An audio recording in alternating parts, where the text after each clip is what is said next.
Discovered my fiance and I are first cousins right before our wedding, leaving us in a nightmarish dilemma. I never imagined my life would take such a wild turn, but the holidays uncovered a secret that has truly rocked my world, and left me and my fiance utterly lost about what to do next. I grew up in a bustling city in the South with just my mom, my younger brother, and me. My dad passed away from cancer when I was only 4 years old, leaving my mom to support us by working as an accountant at a mid-sized company. Since then, it was always just the big three, as my mom lovingly put it. I never knew anyone from my mom's side of the family. She always kept her past sealed tight. Occasionally, as I got older, I picked up tiny fragments about her upbringing, but whenever we visited family, it was always Dad's side. My parents met as adults, and after my father died, my paternal grandpa stepped up in a way that still amazes me, taking me to father-daughter dances, never missing a baptism or major milestone, always being there. When the topic of my mom's family came up, she'd shut down quickly, tossing out lines like they're bad people or we live far away for a reason. As far as I knew, my mom ran away from home at 17 and never looked back. Even my grandparents on Dad's side never met anyone from her past. Almost 4 years ago, I got into an amazing university far from home. My grandpa drove me all the way to campus, helped me move in, made me feel like someone always had my back. During orientation, I met Tom, not his real name, and it was like something clicked instantly. We laughed at the same things, cared about the same values, and connected in a way I hadn't even realized was possible. It didn't take long for us to become best friends and, soon after, a couple. Tom was from a completely different part of the country, so there was no reason to suspect our families had ever crossed paths. Over the years, holidays alternated. I spent some with his family and he came home with me. My mom, my younger brother, and my grandpa, who, heartbreakingly, passed away around Thanksgiving this year, absolutely adored Tom. They made no attempts to hide how much they wanted me to marry him. His family welcomed me just as warmly, so much so that last year his parents gifted him a generous amount toward an engagement ring. He proposed to me this August, right around the anniversary of when we first met. Our wedding date is set for June, right after graduation. There's another piece of the puzzle before the bomb dropped. Tom and I waited until recently to take the next step in our relationship. We were both virgins when we met, committed to waiting until marriage. After our engagement, we talked and agreed we were ready. We'd already promised each other our lives. I was on birth control, and the wedding was around the corner. Our parents assumed we were still waiting, but no one ever asked directly, so it was a non-issue. Until now. Christmas came, and I spent it with Tom's family. My mom and my paternal grandma were embroiled in a heated argument, and I wanted no part of it. My mom even encouraged me to stay away. At Tom's family gathering, his mom's parents showed up and we all shared a beautiful holiday meal, exchanged gifts, and soaked in the festive spirit. I was even given monogrammed gifts with their family name on them, which made me feel truly embraced. Then, during a casual conversation, Tom's grandmother jokingly said to his mom, "Melissa, do you remember when you and Rachel got me that planner for Christmas?" That one word, Rachel, made my blood run cold. I leaned in and quietly asked Tom who Rachel was. He looked a bit puzzled, said it was his mom's twin sister who had disappeared years earlier. He'd never even met her. Instantly, dread crept over me. My mom's first name is Rachel, though she's only ever used her middle name. I knew bits about her family, that she had a sister and a brother. Tom mentioned once that his uncle passed away in 2010. I tried to convince myself it was a wild coincidence. Later that night, as people were milling around, Tom and I sat alone, clinking glasses of wine, hearts pounding. I whispered, "I didn't know your mom had a twin." At that moment, all the random puzzle pieces from the past seemed to fall into a horrifying, vivid picture. A year prior we'd laughed over the fact that our mothers shared the same birthday, even mentioning it offhand to his mom. Now, my mind was reeling. We both kept up appearances and got through the evening somehow. The next day, I flew home to see my mom. Before I pulled up, Tom and I hatched a plan. I told my mom that my gynecologist had asked if twins ran in my family since I'd mentioned some period irregularities. I genuinely didn't know, and now seemed the moment to ask. For the first time in my life, my mom confessed she was, in fact, a twin. When I asked why she never breathed a word to me, she launched into a long, emotional, and drunken tirade about her sister Melissa, calling her a literal demon. My mom, unfortunately, has spent most days drunk for a long while. She told me again about severing ties with her entire family as a teenager and never looking back. Here's the kicker, my mom and Tom's mom looked nothing alike, one tall and brunette, the other short and blonde, so no one would ever guess they were related. But after that night, everything snapped into place. We confirmed last names, which were identical. For the first time in my life, I even learned my mom's maiden name. What did all this mean? Tom and I are first cousins. Our parents don't even know each other, but they're supposed to meet at our wedding, in 6 months. We've built a life around each other. Tom's landed an incredible job, I just got an early acceptance to my dream law school in the same city, and our relationship is a bedrock of genuine love and friendship. Walking away feels like discarding the most beautiful thing I've ever known. But continuing. God, it's terrifying. Neither of us knows how to breathe, let alone what to do next. Update 1. After posting my story that afternoon, I waited for the right moment. My mother was out buying my brother new clothes for his upcoming semester, and I steeled myself to confront her that evening after dinner. Tom and I agreed, I'd tell my mom first, then we'd figure out how to break the news to his parents. When dinner finally came, my nerves got the better of me, I couldn't eat a bite. My brother kept pestering me, confused by my sudden lack of appetite, until I finally gave in and told my mom I needed to talk to her alone. The seriousness in my voice made her pause. Without pressing for details, she sent my brother to the gas station to buy scratchers.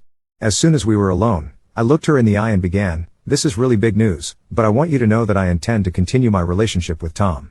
I told her everything, how I discovered at Tom's house that his mom had an estranged twin, and how I was sure that twin was actually her. I recited the full legal names of Tom's mom and his maternal grandparents, watching the color drain from my mother's face until she was as red as a warning light.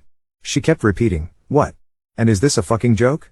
I could tell she was teetering on the brink even before I showed her Tom's mom's Facebook profile. My mother has never had social media, so all of this was new and terrifying to her. At first, she just sat there in silence as I sobbed. Then she exploded. She demanded I leave Tom immediately, that I never speak to him ever again. I stood my ground and told her I absolutely would not. She started yelling, insisting that Tom's family was spreading lies about her, though they didn't even know. The paranoia was overwhelming. I reassured her that we could keep this secret, that she wouldn't have to meet Tom's family, especially since they were paying for the entire wedding. I even suggested she just not attend, that way she could avoid them for good. That did not go over well. She hit me with every insult she could think of, liar, mean person, and worse, and kept screaming until her face turned red. Then she threatened to block me from returning to school for my final semester. That's when my brother came home. He's the low-key type and doesn't handle conflict, so he just slipped into the living room and distracted himself with his phone. I told my mom firmly that I would marry Tom regardless, and if she wanted to cut herself out of my life, that was her choice. She called me ungrateful and screamed even louder.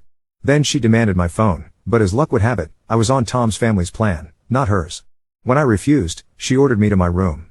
I stood my ground. "No, I am an adult." It was then she hurled a 3/4 full bottle of botanist gin at me. The bottle hit my arm and shattered on the floor.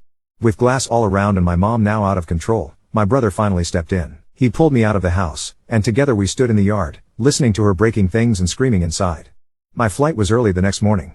My brother, my literal savior, drove me straight to his friend's apartment near the airport. I'd never even met the friend before, but he worked at the airport and lived just 15 minutes away.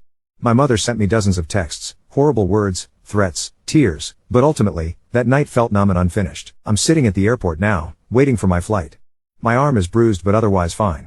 Tom thinks I should have called the police, but I just couldn't do that to my mother, not even after everything. Who knows if that will turn out to be the last time I see her. My brother came through yet again. At 2 in the morning, he drove all my belongings across town, then took me to a hotel attached to the airport. He's the kind of brother you read about in stories, the hero you don't know you need until you need him most. But this is only half of what happened. While I was in transit, totally wrecked, I called Tom. Hysterical. We agreed, he'd tell his parents, too. By 10:30 that night, Tom sat his mom and dad down and showed them everything. They'd seen pictures of my mother on my Instagram before but never recognized her. Looking again, they realized, yes, it was the same Rachel they once knew. Melissa, Tom's mom, cried and cried. Tom's dad, Richard, just kept saying how strange the situation was. They asked Tom 1,000 questions. Had we been sexual?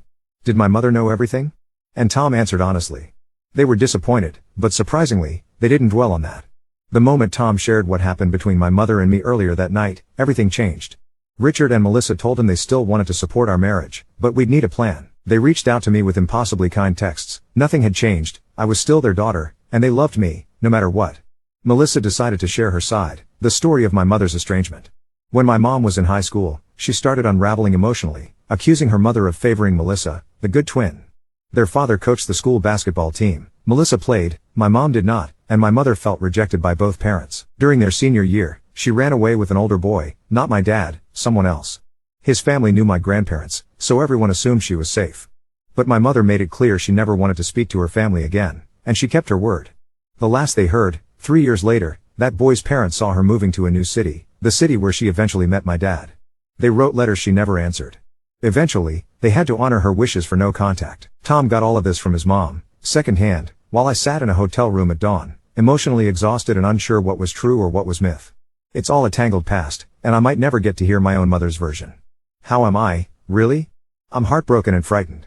In my whole life, I've only seen my mother violent once before, when she threw a brick at my brother for sneaking in a girl. I was always the perfect daughter, the child she could count on, and now I can't picture her ever speaking to me again. The guilt is crushing. It feels as if I've chosen the family she always felt rejected by over her. I'm terrified of what she'll do next. She started showing up at my grandmother's and my brother's girlfriend's places, looking for me. My brother never gave her my location. She knows where my campus apartment is. I've thought about moving in with Tom for my own safety, but his parents have asked us not to be intimate until after the wedding, and I doubt they'd want us living together. Even so, they've been unwaveringly kind and have paid for everything, from my hotel to ideas for the wedding. Tom is more anxious than I've ever seen him. He's incredibly grateful to my brother. He wants me to block my mother's number, but I'm just not ready for that yet. Tom encouraged me to book a session with my therapist, and we're hoping to go together soon. For now, I keep getting texts from Melissa and Richard about florists and wedding plans.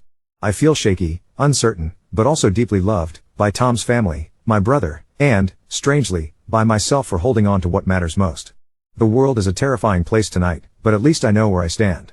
He has apologized endlessly, convinced he should have realized the truth sooner, but I don't blame him at all. It isn't his fault. If either of us had known earlier, I wonder if we would have ever dared to begin what we have now, but I would never trade the love we share for anything.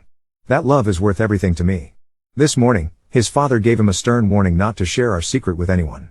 Tom's hands were shaking when he told me, and now he's even more nervous thinking about how our grandparents might react if the truth comes out. I can't help but worry too. Still, if anything else changes, if anything else happens, I'll make sure to keep track of it all. Looking back, the words of encouragement kept ringing in my mind, especially from those who pushed me to tell our parents. It gave us the courage to finally do the right thing, even though I still have pangs of regret about telling my mother. It hurt, it really did, and sometimes I wish we just kept it all hidden, but I know, deep down, that being honest, and not building our lives on a long-term deception, was the better path. Update 2. I flew back to campus with a purple bloom on my arm and the kind of exhaustion that makes everything feel underwater. Tom was waiting outside baggage claim with a blanket and a thermos of soup he didn't make but poured into a thermos anyway, and I climbed into the car and just let him drive me somewhere quiet. We didn't talk much. He put my bag in my apartment and then stood awkwardly in the doorway like we were teenagers again, like he wasn't the person I'd already imagined growing old with. We said goodnight and pretended to be fine. The pretending lasted about 12 hours. The next afternoon, my building's desk worker handed me a certified letter addressed in my mother's handwriting, blocky, all caps, like she was trying to carve the words into the envelope. Inside was a single sheet of paper and a Walgreens receipt. On the paper, return the ring or I will have you arrested for fraud. On the receipt, a grocery list that ended with bleach written 3 times. My hands shook so badly I left fingerprints in the paper. I walked the envelope down to the campus police and made myself sit in that strange, fluorescent waiting room while an officer took a report and photographed my bruise. I answered questions I never thought I'd say out loud, heard my own voice describing a gin bottle in flight, and I felt something quiet and clean slide into place behind my chest. I wasn't turning her in. I was telling the truth. There's a difference. That night, Melissa asked if I would meet her someplace public for coffee. She said she had something for me, and the way she typed please made me feel 12 years old and desperate for a mother who wasn't mine. We met in the glassy atrium of a hotel downtown where the floors smell like citrus cleaner and the air is always a degree too cold. Tom sat a few tables away pretending to read an old copy of The Economist upside down. Melissa came with a medium-sized gray folder, thick and rubber-banded, and eyes that looked like mine. This is our family health history, she said, placing the folder between us like contraband. Every surgery, allergy, diagnosis I could remember. Mom wrote a lot down before her handwriting got bad. She swallowed hard on the word mom. I didn't know whether to say thank you or I'm sorry or how was it this easy for you to reach me when she never did? So I said nothing and nodded and held on to the folder like it might float. Then she asked if I would be willing to meet my grandparents. It felt like the world folded over itself. I'd spent 22 Christmases pretending the maternal side of my family didn't exist, building an identity out of the absence of them, and now there was a real, living pair of people eating breakfast somewhere in our city who had wondered about me for years. I said yes before fear could catch up. We met in a botanical garden because it was Melissa's idea and because everything there felt too alive to allow for cruelty. I spotted them immediately, her mother with the careful hair of someone who used to be a teacher, her father with a coach's posture, both of them holding each other up without touching. My grandmother said my name and my legs just went out. We sat on a cold bench and she took my hands and apologized for 80 things I didn't even know to be angry about. My grandfather's eyes softened in a way that made me realize how starved I am for gentle men. They didn't make speeches or tell me who to be.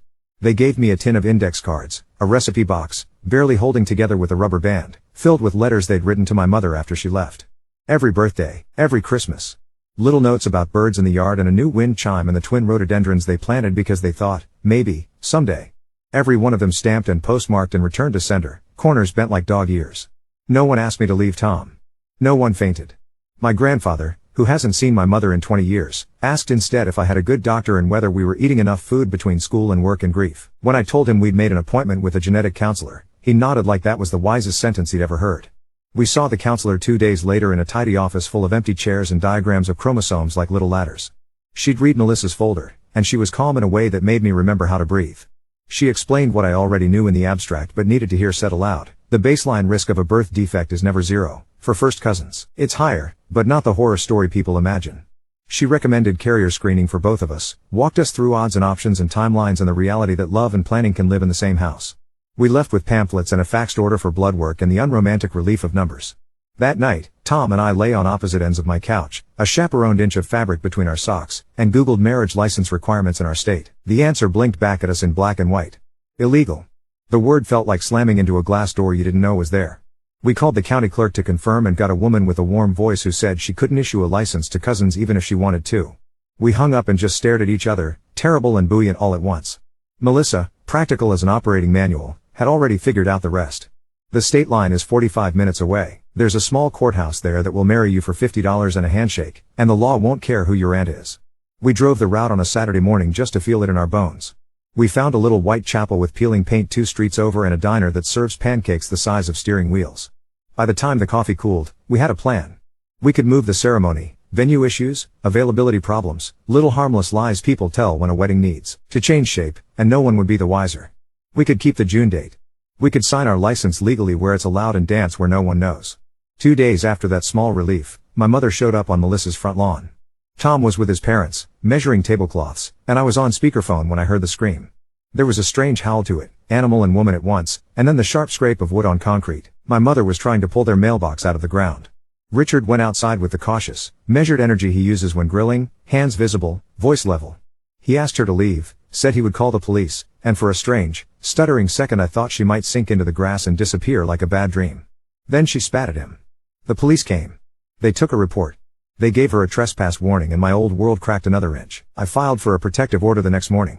I sat in another bright, unforgiving room with a stack of forms and printed screenshots and the photograph of the bruise the officer had taken.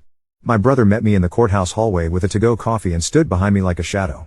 When the judge asked if I was afraid, I said yes. Not because I want to punish her. Because I want to sleep. Maybe it was a kind of mercy that the day after I filed, the hospital called. My mother had been found in a park at dawn, drunk and hypothermic, wrapped in a trash bag like a cheap poncho. A social worker's voice on the phone gave me the facts and then asked if I would consent to being listed as an emergency contact. I said yes without thinking and then stood very still in my kitchen until the floor stopped tilting. My brother and I went together. She was small in the hospital bed, hooked up to fluids, skin the color of paper. She opened her eyes long enough to recognize me and say, "You're killing me," and then she went to sleep. I stayed long enough to make sure she would keep breathing without being angry at me to do it. Last night, Tom and I drove back over the state line with my brother in the backseat holding the index cards from the recipe tin like a bouquet. We didn't tell anyone else. It wasn't the wedding, not the one with flowers and vows in front of everyone we love. It was a legal 10 minutes in a bland room with a clerk who had a slice of birthday cake on her desk and a stamp she seemed pleased to use. Tom's hand was steady when he slid the ring back onto my finger after I signed. My brother cleared his throat like he was trying not to cry. When the clerk said, "That's it," she meant the paperwork, but for me it felt like the end of whatever unnamed thing had been choking me for weeks. We drove home in some quiet, private peace I didn't know I was allowed to have. The big June day will happen the way we planned, in a different zip code with the same dress, the same promise, and a set of grandparents who already picked out the flowers they're going to send. We'll keep going to therapy. We'll get our blood drawn. We'll tell people the venue changed because the lighting was better. We'll call the hospital every morning and make sure my mother is still alive. Update 3. The DMV smelled like old paper and winter breath. I took a number and sat under a flickering screen that kept skipping from B96 to B99 like it was trying to spare me. When they finally called me up, I slid our crisp, out-of-state marriage certificate under the glass like it was a secret that needed to be kept cold. The clerk was kind in the way people are when they can't do anything for you. She called a supervisor. The supervisor appeared with a binder the size of a family Bible and a yellow sticky note flag shaped like a cartoon finger. "Not recognized here," she said, and tapped a line of black text with the word consanguinity in it, a word I'd never seen in print before this month that now makes my teeth ache. She handed it back like it was something hot. "You can't change your name." I watched my married name float up and bump against the ceiling for a second and then dissolve. On the drive back to campus, Tom reached over the console and held my wrist like you might hold a kite string. We added me to his insurance instead with a PDF upload and a woman named Janice who said, "If it's legal where you did it, we don't ask more questions," and for the first time all day I laughed. Every door that shut had another one with a slightly stickier handle. The protective order hearing happened in a courtroom that looked like a church and a school auditorium had a baby. Wooden pews. Industrial carpet. A microphone that squealed when anyone touched it. My brother stood behind me again, a quiet hinge. Melissa and Richard sat 2 rows back, hands folded, as if prayer might be a posture, not a request. My grandparents came, too, my grandmother's hair set like she was going to a wedding, my grandfather in a coat that still smelled faintly of the cedar closet. When the bailiff called my case, my mother walked in wearing a long denim skirt and a sweatshirt with a wolf howling at a moon that was peeling off. She looked smaller than the hospital and angrier than the lawn. She didn't look at me, she looked at Melissa and said, loud, "You stole my life," and somewhere in the back a pen dropped and skittered like a tiny animal. The judge was a woman with a voice like an iron. She asked me if I was afraid. I said yes and no and then yes again. I heard my own voice describe my mother in 3 different tenses, who she was, who she is, who I'm afraid she'll be, next. The judge extended the order for a year and spoke directly to my mother about treatment options. My mother said she didn't need a stranger to tell her how to drink water. When it was over, my grandmother pressed a tissue into my palm and my grandfather said, "Go home, Rach," so softly I wasn't sure which daughter he meant. My mother walked out without turning around. The genetic counselor called while I was in the grocery store staring at jars of pickles I did not need. She asked if it was a good time and I told her the truth, which is that there isn't one. We're both carriers of the same mutation, GJB2, words that meant nothing to me 2 weeks ago and now live under my tongue like a seed. She said it was common. She said if we have children without intervention, there's a 1 in 4 chance of a baby with profound hearing loss. She said it like a weather report. She didn't talk about tragedy, she talked about options. Tom was at the apples when I hung up. "Okay," I said, and he didn't make me explain. We met a fertility doctor in a waiting room with an aquarium where a single striped fish did lazy figure eights around a castle. A nurse handed me a folder with a glossy photo of a cell in day 3, a blur that looked like static on a television. Words like retrieval and biopsy and day 5 spun around us and then landed. We signed forms. There was a checkbox that asked if we were related by blood, and I colored it in until the box went black. Melissa offered to help before we asked. She handed us a cashier's check over lasagna at her kitchen table and cried into her napkin when Tom said we'd pay every cent back as soon as the job started. My grandparents brought an old cigar box tied with twine that turned out to be savings for someday from back when they thought someday meant college, not microscopes and hope. I cried in the car afterward because I didn't know love could be so aggressively practical. The first injection went into my stomach on a Tuesday night. Tom read the instructions 3 times and then said them out loud like he was defusing a bomb. We set alarms. We put sticky notes on the fridge.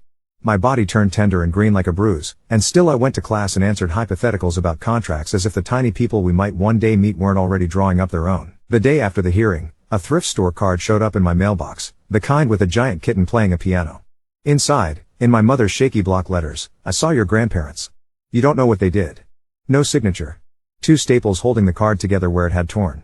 I turned it over 3 times like there might be a map.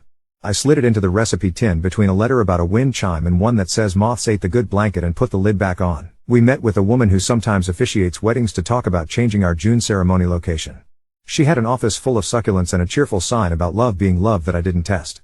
We told her the venue had fallen through. We told her the new place had better light.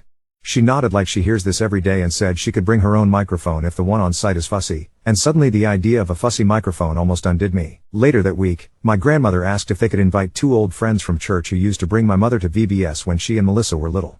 We said yes and crossed 2 names off another side of the chart and pretended you can seat history at a round table and have it behave. On Friday, my paternal grandmother called me while I was at the laundromat folding a shirt that says mock trial like it belonged to a different person. She was quiet in a way that set my teeth on edge. Your mother left me a voicemail, she said, and the noise of quarters dropping into machines sounded like hail. She said you are marrying your cousin. I sat down on a plastic chair that sighed. I told her, in the most careful words I own, that I married Tom last week. I told her it was legal where we did it. I told her I loved him and I was going to spend the rest of my life loving him. There was a long minute where I could hear the refrigerator in her kitchen kick on. Then she said, your grandfather would have been confused, and then, softer, I'll still bring the cake. It wasn't forgiveness. It was a fork and a plate and a place to stand. The second injection bruised purple, like a storm map. Melissa texted in the mornings to ask how I was feeling and to make jokes about me growing a dozen eggs like a particularly determined chicken. Richard sent me an article about cochlear implants and then immediately apologized for sending me an article about cochlear implants, which made me love him more. Tom built a spreadsheet. My brother started calling our future embryos the beans and said he'd babysit any time as long as he could bring his Xbox. He also told me he saw our mother in the park 2 days ago, sitting on a bench with a grocery bag at her feet. She didn't see him. He watched from across the street until she got up and walked away. There was a split second where he almost called my name and then he didn't. I am trying to be grateful for the almost. We picked out wedding bands at a tiny jeweler run by a woman with a three-legged cat who kept batting at the measuring sticks like they were fish. Tom chose a simple band. I picked one that curves like a river to wrap around my engagement ring. The woman tilted her head and said, "Good hands," when Tom held mine, and I wanted to tell her everything. Instead I asked if she had any blue thread, and that night Tom stitched a few invisible loops into the lining of my dress with the concentration of someone resealing a spacesuit. We danced in socks in the kitchen to a song from 2008 and knocked into the oven door twice and didn't stop. Yesterday, the clinic called.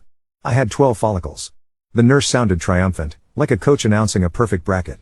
Retrieval is early next week, before my con law final, because life has no interest in my schedule. My grandmother is knitting something white and soft that she keeps pretending is a scarf. Melissa and I made a group chat for flowers and then forgot about flowers. The hospital left a message saying my mother signed herself out. The number they left rang and rang when I called it back. I went for a walk and counted the rhododendron buds outside the library the way some people count prayers. 2, 4, 6, 8.